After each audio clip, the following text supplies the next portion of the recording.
Halo rekan-rekan, perkenalkan saya Astrid Leoniza, dosen dari Fakultas Farmasi Universitas Indonesia. Pernahkah rekan-rekan memperhatikan resep obat dan juga obat yang beredar di pasaran?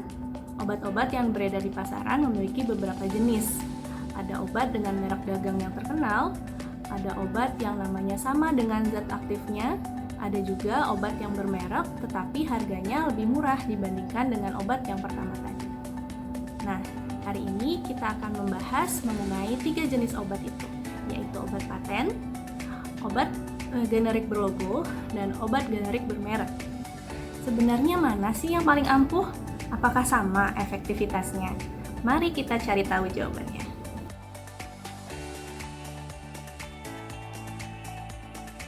Obat paten adalah obat dengan kandungan zat berkhasiat tertentu yang pertama kali ditemukan.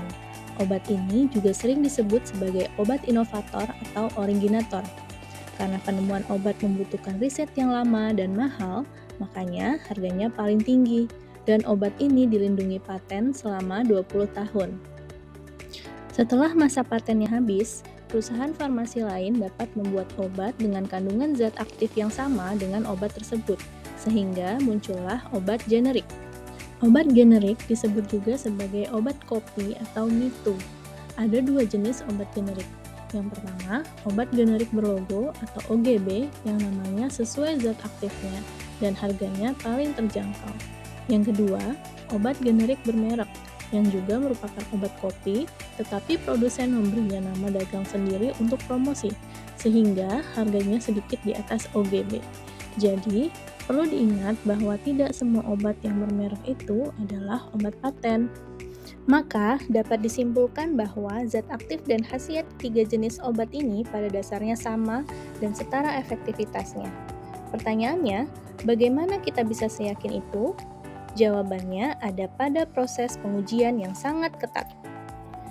Agar bisa mendapatkan izin edar dari Badan POM, obat generik harus membuktikan dirinya setara dengan obat paten.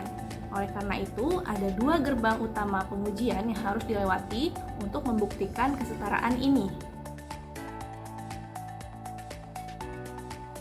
Gerbang pertama adalah uji disolusi terbanding atau UDT. Pengujian ini dilakukan di laboratorium dan dirancang untuk meniru bagaimana obat larut di dalam saluran cerna kita. Prosedurnya menggunakan alat bernama dissolution tester yang melarutkan tablet obat generik dan inovator dalam cairan dengan keasaman atau pH yang berbeda-beda, mengikuti kondisi saluran pencernaan kita. Jika profil kelarutan keduanya terbukti sangat mirip, maka obat generik dianggap lulus tahap ini.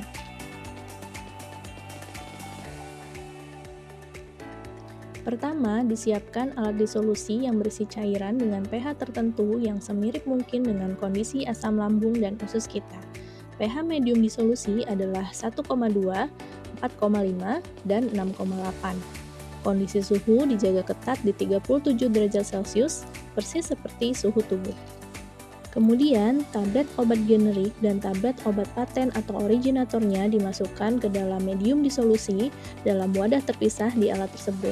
Kemudian, alat akan mengaduknya dengan kecepatan yang sudah ditentukan, seolah-olah meniru gerakan saluran cerna.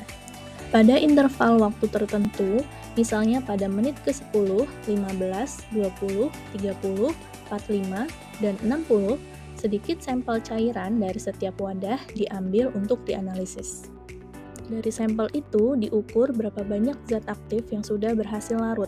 Hasilnya akan membentuk sebuah grafik yang disebut profil disolusi. Kemudian dihitung nilai kemiripannya atau similarity factor dengan rumus berikut.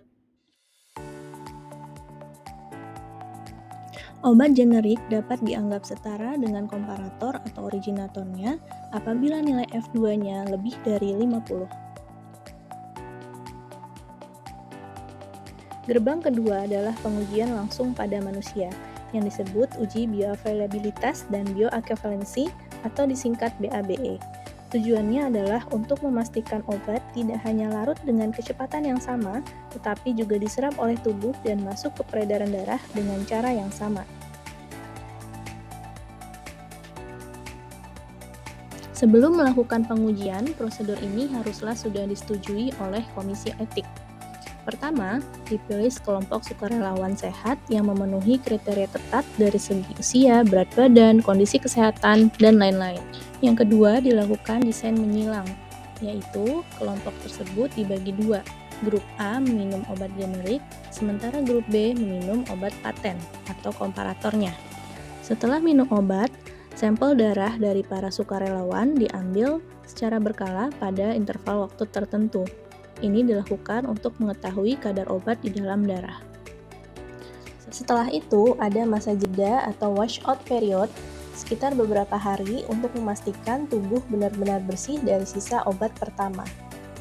Setelah itu, dibalik, grup A yang tadinya minum obat generik sekarang minum obat paten. Sebaliknya, grup B yang minum obat generik. Prosedur pengambilan darah yang sama persis diulangi. Dari semua sampel darah yang terkumpul, para peneliti akan membuat kurva konsentrasi obat dalam darah. Dua parameter kunci yang dilihat adalah Cmax, yaitu kadar puncak obat dalam darah, dan AUC, yaitu total jumlah obat yang masuk ke darah. Dua produk obat dianggap bioekivalen bila nilai AUC dan Cmax berada dalam rentang 80-125% dari nilai obat pembanding dengan interval kepercayaan 90%.